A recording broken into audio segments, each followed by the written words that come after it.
یاسین والقرآن الحکیم۔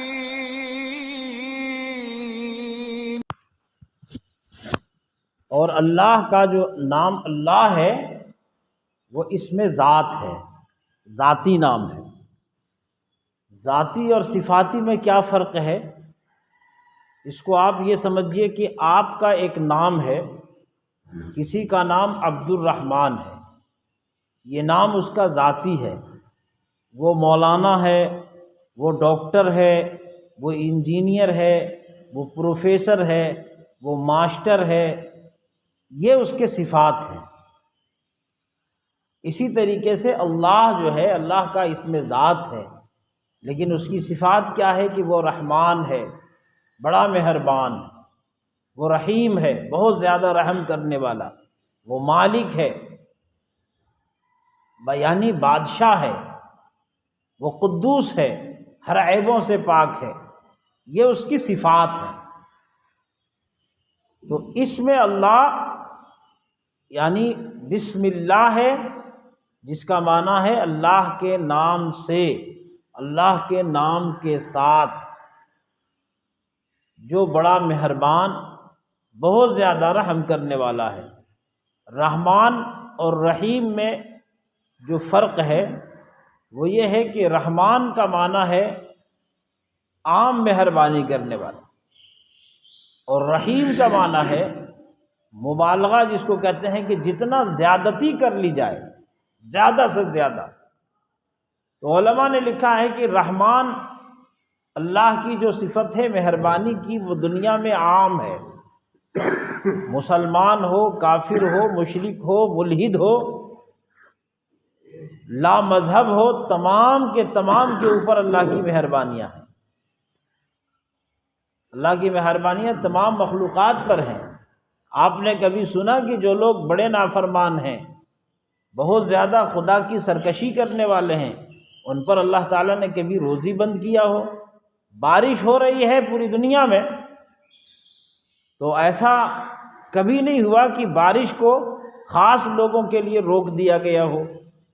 جو لوگ خدا کی نافرمانی کرتے ہیں ان لوگوں کو بارش سے محروم کر دیا۔ آپ کے گاؤں میں تمام لوگوں کے کھیت میں دھان پیدا ہوا اور ان کا نہیں پیدا ہوا، ایسا نہیں ہے، بلکہ اللہ تبارک و تعالیٰ تمام مخلوقات کو ایک نظر سے دنیا میں دیکھتا ہے، لیکن آخرت میں یہ چیزیں الگ ہو جائیں گی۔ آخرت میں جو مہربانی ہوگی وہ فرما برداروں کے اوپر ہوگی، اللہ تبارک و تعالیٰ کے اطاعت گزاروں کے اوپر ہوگی۔ اس لیے ہم اللہ کے نام سے، جو بڑا مہربان، بہت زیادہ رحم کرنے والا ہے، کے نام سے شروع کرتے ہیں۔ کیا شروع کیا ہم نے؟ الحمدللہ رب العالمین، تمام تعریفیں اللہ ہی کے لیے ہیں، جو تمام جہانوں کا پالنے والا ہے، تمام جہانوں کا پالنہار ہے۔ تعریف کائنات میں جتنی چیزیں ہیں وہ سب کا بنانے والا اللہ ہے۔ اب یہاں آدمی سوچتا ہے کہ تعریف تو ہم خدا کی کرنے کو کہا جا رہا ہے، لیکن مخلوقات کی کچھ تعریفیں ایسی ہیں کہ اصل میں وہ حقیقی تعریف اللہ ہی کی ہوتی ہے۔ ایک شخص نے ایک سامان کا ایجاد کیا، تعریف تو آپ اس کی کر رہے ہیں، لیکن اس کے ساتھ ساتھ اس کے دماغ کے بنانے والے، اس کو صلاحیت دینے والے، اس کو پیدا کرنے والے، اس کی بھی تعریف ہو رہی ہے۔ وہ تمام جہانوں کا پالنے والا ہے، مربی ہے۔ اللہ نے قرآن فرمایا کہ وَمَا مِن دَابَّةٍ فِي الْأَرْضِ إِلَّا عَلَى اللَّهِ رِزْقُهَا، زمین پر جتنی مخلوقات ہیں، جتنے چلنے رینگنے والے سب ہیں، سب کو روزی میں دیتا ہوں۔ اور جہان سے مطلب یہ ہے کہ ایک تو کائنات یہ ہے جس میں ہم آپ رہتے ہیں، آسمان میں اور زمین کے اندر بھی مختلف قسم کے مخلوقات ہیں، تو تمام کے تمام کو روزی اور تمام کا پالنہار وہ رب العالمین ہے۔ وہ بڑا مہربان ہے، بہت زیادہ رحم کرنے والا ہے، جیسا کہ پہلے عرض کیا گیا کہ رحمان اور رحیم یعنی بڑا مہربان۔ اور بعض علماء نے کہا کہ وہ بڑا مہربان ہے اور سب پر مہربان ہے۔ ایک آیت یہاں آتی ہے مالک یوم الدین، یعنی قیامت کے دن، یوم جزا کے دن کا مالک ہے۔ تو یہاں تخصیص کی گئی کہ جزا کے دن کا مالک ہے، اور باقی دنوں کا، تو باقی دنوں کا بھی مالک تو اللہ ہی ہے، مگر خاص اس دن۔ دنیا میں عام طور پر ہوتا یہ ہے کہ کچھ عارضی ملکیت آپ کے پاس بھی ہے، اپنے گھر کے آپ مالک ہیں، اپنے گاڑیوں کے مالک آپ ہیں، اپنے کھیت کے مالک آپ ہیں، گرچہ یہ ملکیت عارضی ہے، فنا ہونے والی ہے، آپ سے چھن جائے گی۔ ہم لوگوں کے ہاں تو ایسے ہی چھن جاتی ہے، باپ بوڑھا ہو جائے تو اس کے ہاتھ سے چھن جاتی ہے کہ نہیں، کھیت ہے، جائیداد ہے، مال ہے، سب آپ سے اولاد چھین لیتی ہے آپ کے جیتے جی۔ یہ عارضی ملکیت آپ کی ایسی ختم ہو جاتی ہے، لیکن قیامت کا دن جو ہوگا اس دن کسی کی بادشاہت، کسی کی ملکیت نہیں چلے گی۔ اس لیے اللہ نے خاص یہ فرمایا مالک یوم الدین، یوم جزا یعنی بدلے کے دن کا وہ مالک ہے۔ اس دن ایک آواز آئے گی،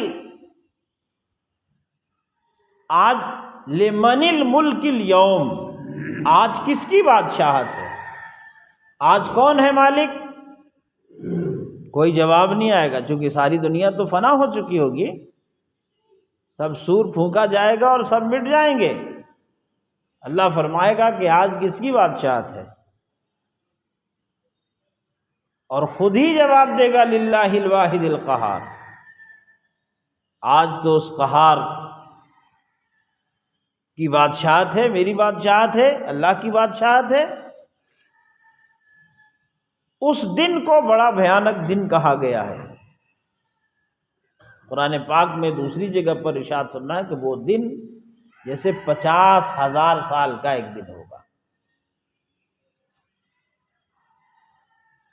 اور کیسا دن ہوگا کہ جس دن تمام کے تمام انسانیت ایک جگہ جمع ہوگی اور سب کانپتے ہوں گے، سب کے ہوش گم ہوں گے، اور تمام کے تمام لوگ پریشان ہوں گے۔ اس دن اللہ ہی جس پر رحم فرما دے وہ نجات پائے گا۔ اور بھی بڑی تفصیلات ہیں قیامت کے دن کے سلسلے میں۔ اگلی آیت جو ہے اس میں توحید کا خالص بیان ہے، اس لیے علماء نے فرمایا ہے کہ سورۃ الفاتحہ کا پہلا جو حصہ ہے وہ اللہ کی تعریف اور توصیف اور اس کی بڑائی کے ہیں، اس کا تعلق خالص بندوں سے ہے، اور چونکہ سورہ فاتحہ ایک دعا بھی ہے تو دعا کے لیے ضروری ہے کہ پہلے داتا کی، دینے والے کی تعریف توصیف کی جائے۔ آپ کے یہاں مانگنے والے آتے ہیں تو کیسے انداز میں آپ سے گفتگو کرتے ہیں، آپ کو کتنی دعائیں دیتے ہیں۔ اللہ نے مانگنے کا سلیقہ بتایا کہ مانگیے ایسے، پہلے آپ رب کی تعریف کی، آپ نے اللہ کی مہربانیوں کا ذکر کیا، پھر اللہ کی بادشاہت کا ذکر کیا، اور پھر اللہ سے آپ نے کہا ایاک نعبد و ایاک نستعین۔ یہ دو آیت ہیں، ایک آیت میں دو ٹکڑے ہیں، ایک کا تعلق بندے سے ہے اور دوسرے کا تعلق